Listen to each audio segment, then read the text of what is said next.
Hello,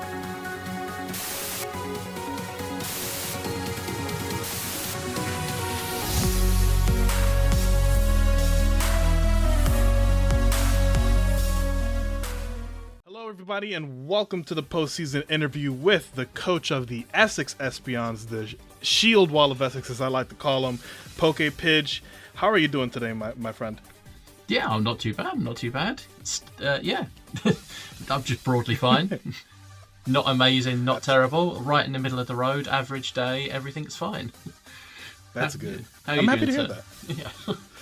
Well, like we just got talking. I just finished a shift of work. Yeah. Overall, it wasn't too bad, but still got to do right. a couple things later on.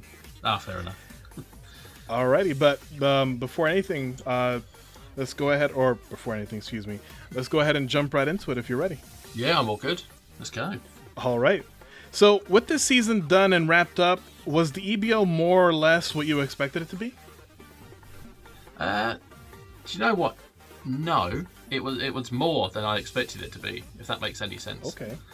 I think going into this, apart from the actual coaches involved in like season 1 and 2, I was probably one of the more biggest fans of the EBL itself. Like, I'd watch every game on a Saturday, whenever they were on, of everyone else's, and I sort of had expectations of what it would be coming in, but it was just even better than that.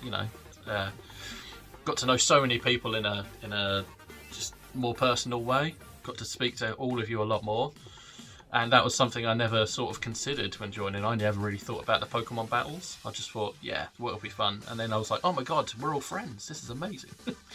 It is. So yeah, it was more than I expected. That's great. That's the good thing about the EBL is, we got to give some shout outs to, we say it all the time, but you got to give shout outs to Matty Ice for it. Oh yeah. Just bringing worlds together with the EBL. It's an amazing thing. And that's the best part for it. I really love that answer.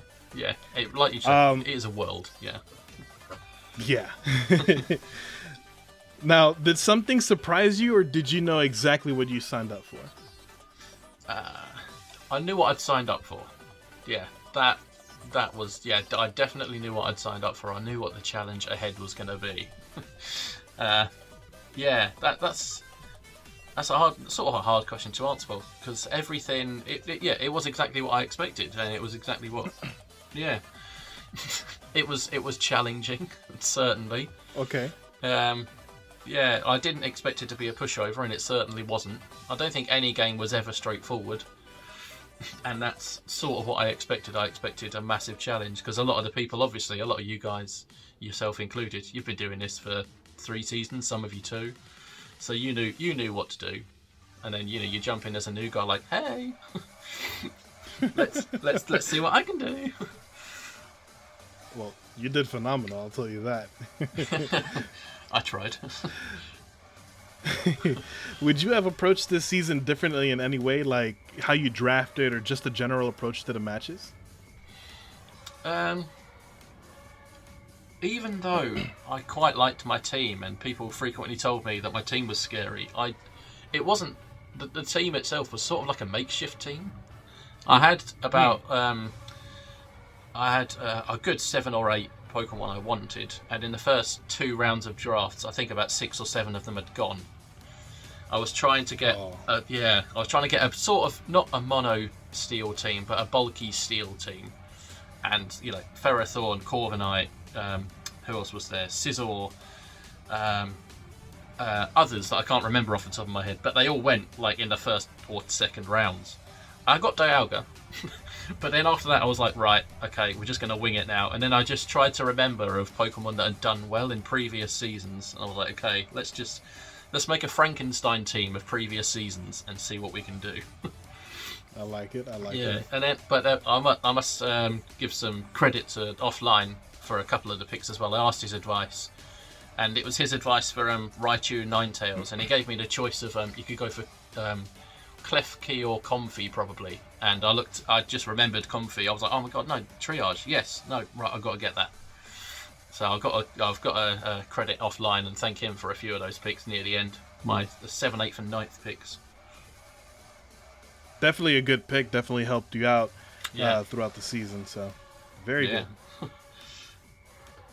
Now, were you more or less satisfied with how your season went? I mean, I know it's a dumb question. I mean, hello, I'm talking to the new champion here. But regardless, gotta ask, were you more or less satisfied with how your season went? Yeah, really satisfied, obviously. Not just because I won as well. But, first game, I faced Derek, who's a tough opponent. And it was his first time proper using a rain team, a drizzle team. So he was still trying to feel his feet with that a bit. So I think in those first game or two, he was still just getting there. And I might have taken advantage of that in the first week. And then, obviously, I had you and Landon after that. And both of you are fierce battles. But I was still pleased with how those games went. Even though I ended week 3 at 1-2. Our match went literally down to the wire. It was, it was incredible. And it was the same with Landon. If I didn't get the freeze on Comfy, that could have taken out the Hitmontop, which wouldn't have, taken out some of mine. And it was just like, even though I'd lost a couple, I was like, nah, I'm fine with that. I obviously would have preferred to win them. But I was like, I don't mind losing like that. I don't mind losing when it's a great battle like they were. Especially when you're, with your Eternatus on 1 HP. That was brilliant. I was like, I'd rather that than just lose. For all the good it did for the poor Eternatus, though. Exactly, yeah. Excuse me. Do you feel that you lived up to the goals that you set for yourself before the season kicked off? Yeah. I know it sounds sort of... I know, it's another dumb question. Oh, no, that's all right. It's... Oh, how am I going to put it? It sounds like I had no confidence in myself, but I did. But for my first season in, because I was hoping to stay for as many as I can, for my first season in, my aim was just don't ever get swept and just win at least one game and, one match, and I'll be happy. So I won my first one, so that was a box ticked, and then I didn't get swept at all, so I was like, oh, brilliant. And I actually made the playoffs, which was like an outside hope. I thought, if you can make the playoffs, that's cool. So that was just my expectation. And I think, and after that, it was just went from strength to strength, really. Just went on a roll with it.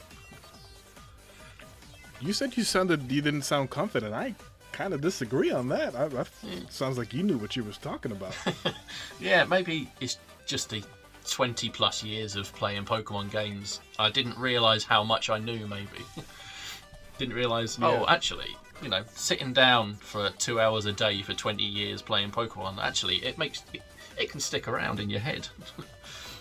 You can remember stuff.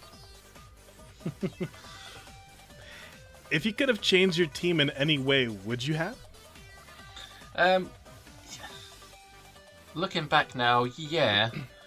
I think the Orbeetle was, if the plan worked for it, it would have worked out well. I wouldn't have used it in many battles. I only ever picked it for literally for body press. Which is a weird choice for it, I know, but because when I think it was the second time I played Landon, I built it up, body press to move. It's usually your defense stat as the offensive stat, all of that. Right. But it just so happened that I got burned, and Landon used Darkest Lariat, which ignores stat changes. So it was like, right, well, both of these have cancelled out Orbeetle. And of course, your Diamanitan with its huge attack stat managed to sort of, outdo its defences and knock it out in one with a Flare Blitz. So it was like, not that it was a bad pick, but I think I didn't use it well. I didn't use it at the right moments. I should have thought, Diamanitan's massive attack, and Incineroar's signature move, Darkest Lariat, that I just forgot about. So yeah, I should have used it better, but if I could have changed that pick, I'd have changed Orbeetle for something else. I don't know what, but something. Okay. Now, were there any sort of challenges you struggled with throughout the season?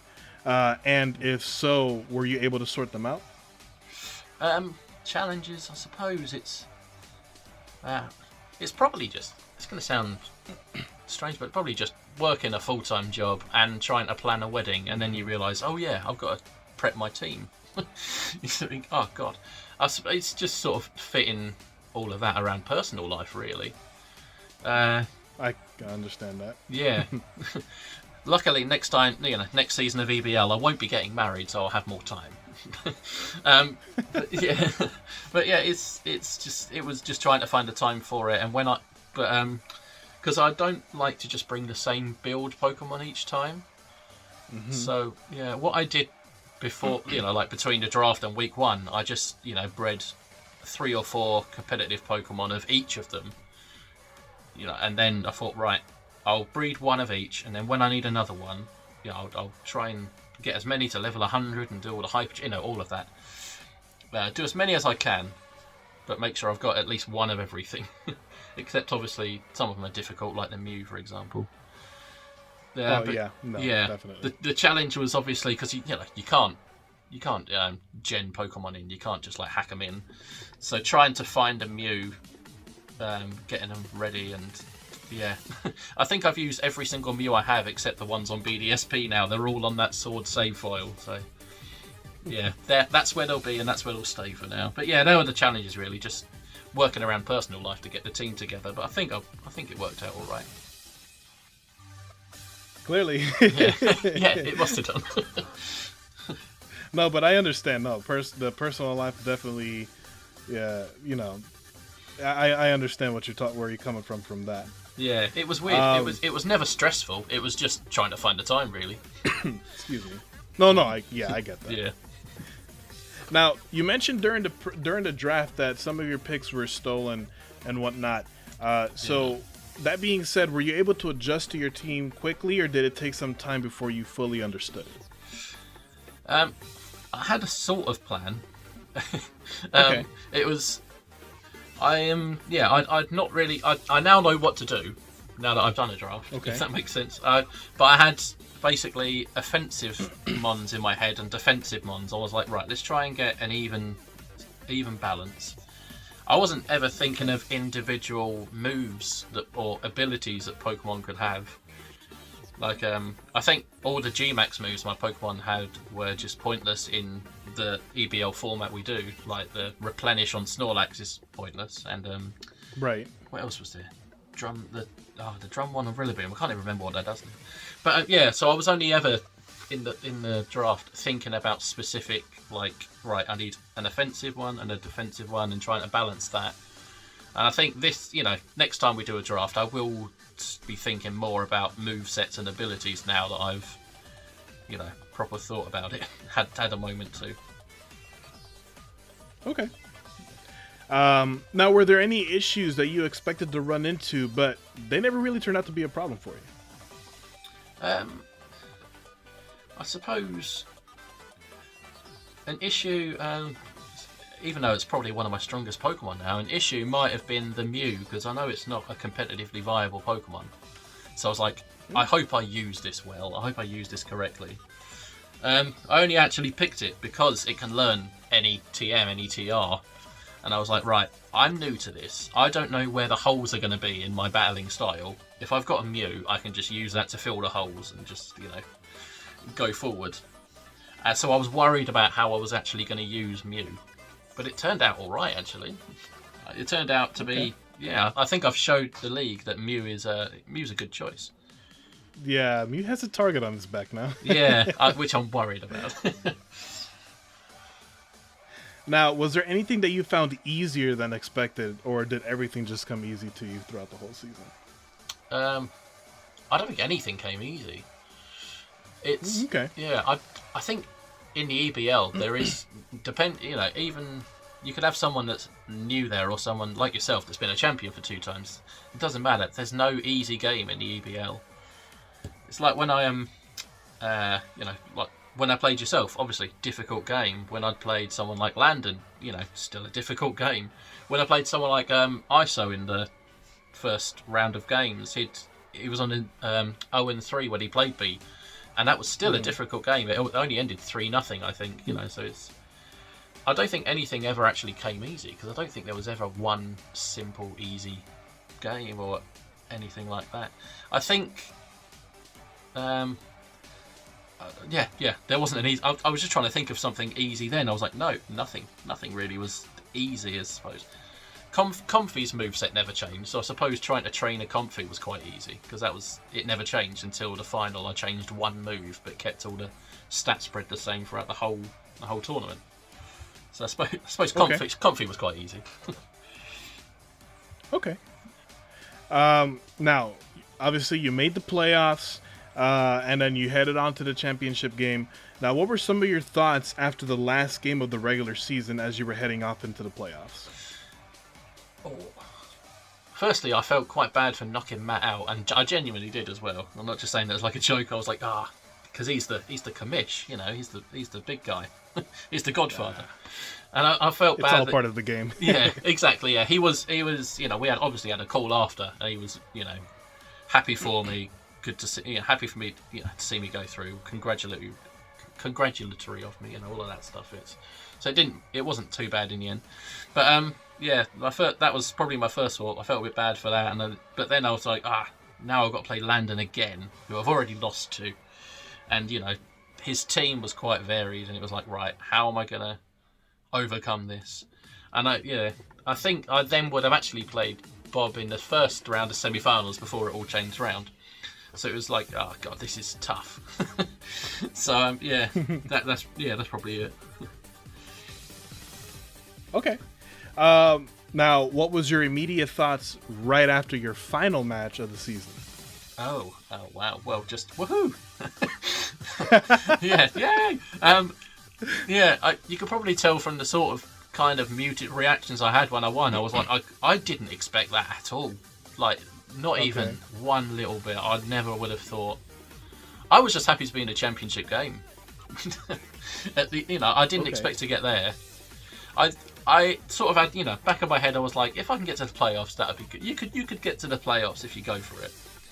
And I think when I got to the semi-finals, it was like, oh, okay, well, you're one game away now. Now you've got to really think about it. But yeah, I think my thoughts after that final game was just sort of almost disbelief in a way. I was like, really? Wow, okay. It's it's starting to sink in a bit now. So it's like, well, hey, I've done it, which is good. I know the feeling. Yeah. Oh yeah. Yeah. Of course. It sort of sunk in when Matt sent me the artwork across, which is now on my merch store. You know, the season 3 champions thing. And I was like, oh wow, yeah, that's my team. That's my team. I think. Oh, another thought I had after that final game was, I'm never going to use that team again. It's like I might use some of the Pokemon again if I can draft them, but it was like, oh, I love that team. This is my championship winning team, and now I'm not. That's it. They're not gonna battle in the EBL with that team again, that exact team. And I was like, oh, that's a great team. Yeah, it's like, oh, that makes me a bit sad. But yeah, we'll see what the draft can pick anyway. Yeah, we'll see how the draft goes for next season. Yeah. Now, what are some of your thoughts on the EBL season as a whole, including everybody that competed with you and who you fought and won? Yeah, I thought, it's a fantastic season. It really was. It's so well run for just a friendly draft league amongst small PokeTubers. It's so well run, and it's the whole season. I thought it had so many just fantastic close games. I think the further into the UBL we go, and the more experience people are getting, the better everyone is. And I'm sure you have as well. I've looked at obviously the lineups for next year, the coaches and the teams coming in, and it looks tough. You look at that list and you go, wow, anyone could, depending on the draft, anyone really could do this. It's like I said earlier, there's no easy game. So I think it's just, the whole EBL itself has gone from strength to strength, and I think season 3 has shown that. Was it your battle with Bob? Wasn't it? Was it Bob? That was the really close one.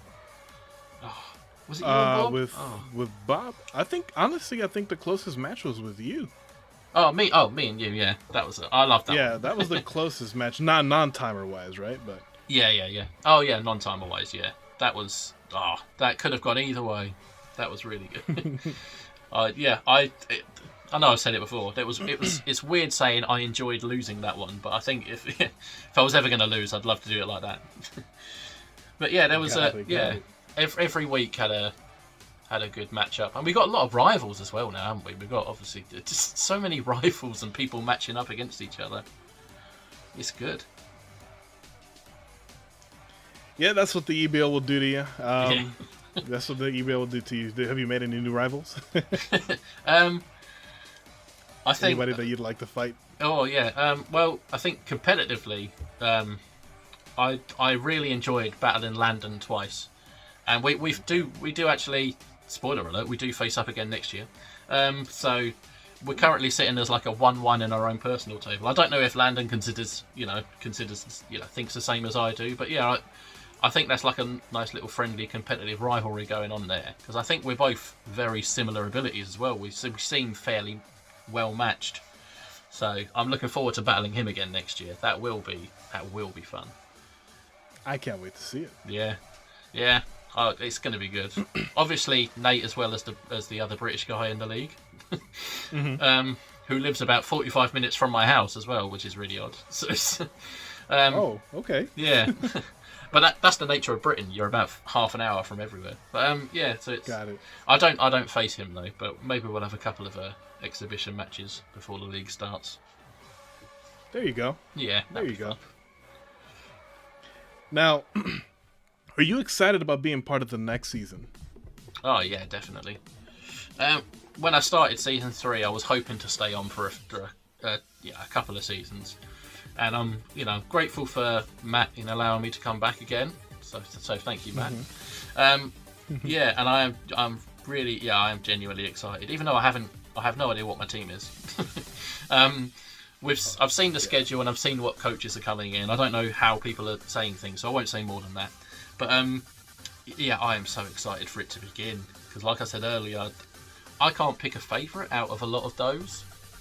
Obviously, Bob coming back, he's a fierce battler, so that'll be interesting. And yourself as well, you've been there for season 4. You're still on a win streak, so that you're going to be tough. I think Matty as well is going to come back stronger. Obviously, like I said before, Landon and Max last season proved that he's good. So I'm really excited for next year, because it's just going to be good, isn't it? It's going to be fun. It is going to be fun. Yeah, it is going to be fun. If you could rate this season out of 10 for your team, what would you give this season? For my team, I'd give it a 9, just because Orbital never worked, but that's my fault. It's not Orbital's fault. In different circumstances it could have, but I didn't play it very well. So I'd probably give my team a 9, because everyone else put in a shift. They really did. I never really had like an MVP. I didn't build my team to have 1, maybe 2 that go out there and get all the kills and try and do. I built my team to be quite even across the board, and I think that reflected in my battling, to be honest. I think it was fairly even. I built a team to cover the whole of the opposition's 9 Pokemon. I don't like predicting who they're going to bring, because that can sometimes be where it goes wrong. So I sort of spread the duties out across the team, so if one goes down, someone else can take its place. And I think everyone stood up to the play. Yeah, everyone stood up to the stage there, and I'd give my team a 9 out of 10. They did great. I think it's interesting because normally, every team usually has their own personal MVP. Not like the official ones that are put in the Discord and whatnot, but their own personal ones. That really drove their team and whatnot. I'm pretty sure that if you ever were to ask Matt, he would probably tell you who your personal MVP was, if he knows, of course. Yeah. It's interesting to know what Pokemon was, your backbone. Yeah, I probably would have liked it to have been Mew, and it probably was throughout the season, just because base stat wise, it's the highest I had. But obviously, learning any move, I think going into the season, I was thinking, right, if anyone's going to do it, it'll be Mew. Had a few plans in my head to, use Nasty Plot and Max Airstream, Dynamax it, get the speed and the special attack up and try and sweep that way, and, or vice versa, Dragon Dance and, use Max Knuckle, which I think, who did I do that against? The Max Knuckle, I can't remember now. It might have been Matt, actually, raised the speed, yeah. I think it was Matt. Yeah, I think I raised my attack with Mew. I think that was the only time I actually properly like executed that sort of that plan. But yeah, as you well know, you have a plan going in, and one move from the opposition can change everything. You're like, right, okay. Yeah. Right.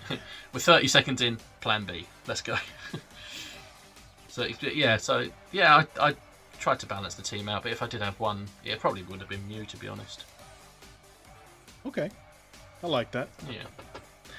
Now, with all of that out of the way, do you have anything else or anything right now that you'd like to plug for everybody watching this to hear? Oh, okay. Me and coach of the Walton Wingulls, Nate Tew, are doing a Black-White Soul Link at the moment. Every Wednesday, 6 o'clock UK time, which will be about, lunchtime-ish in the US, depending on where you are. Okay. So we're doing that at the moment. I'm going to do a sort of channel-y, update-y thing and a trailer, just to say that content will be not stopping or minimal, but it'll be. I'm going to do easy videos for the next. How long have we got? Oh, it's only 6 weeks till I get married. Oh my god. Oh my goodness. Yeah. Oh wow. Yeah. For the next sort of 6 weeks, it will just be like easy videos to do for me to do, and then I'll get back into the more sort of discussion-y type ones after that. So not too much to plug. It'll just be, the Soul Link with Nate. I'm doing a podcast with a mate of mine on a channel that we've started. That'll be up every other Sunday. Anything else I do? Oh, I've got the 5-question interview series. I'm doing that. God, why have I not done that? Yes, that's coming. Deadline to enter it is technically, I think, this Sunday was it 2nd or 3rd? But I'm going to extend it by a week now because I've only got 3 responses so far, so I'm going to push that again. But great. Yeah, yeah, good. Yep.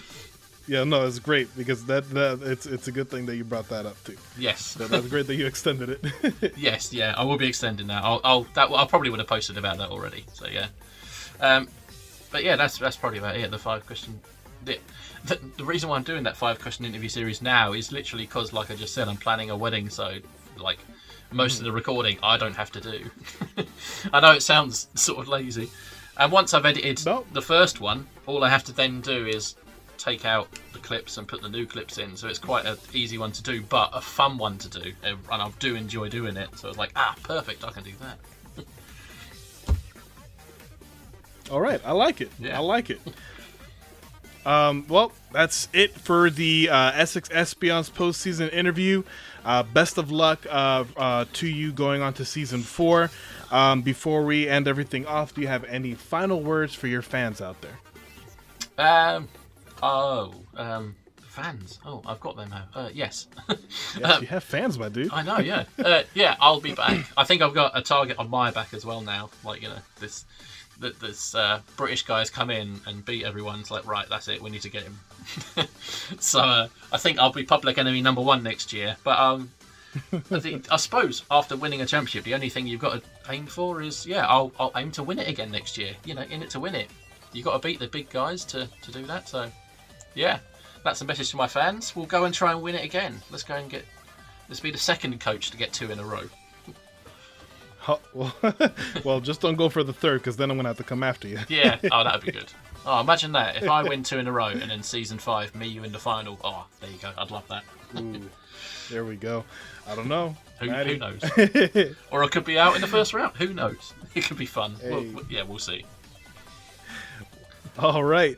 Well, guys, there you have it. I hope you all have a fantastic day, and we will see you for, I believe the season 4 will kick off sometime in September. The exact date I don't really have at the moment in front of me, but of course stay tuned, and of course PokePidge will announce it on his channel when that will be kicking off. Yeah. But aside from that, that is all today from us here, and I wish you guys all a very good day, and later. Thank you for watching this video. I do recommend the couple I've put on screen now. I've got the little subscribe circle. Click it if you want.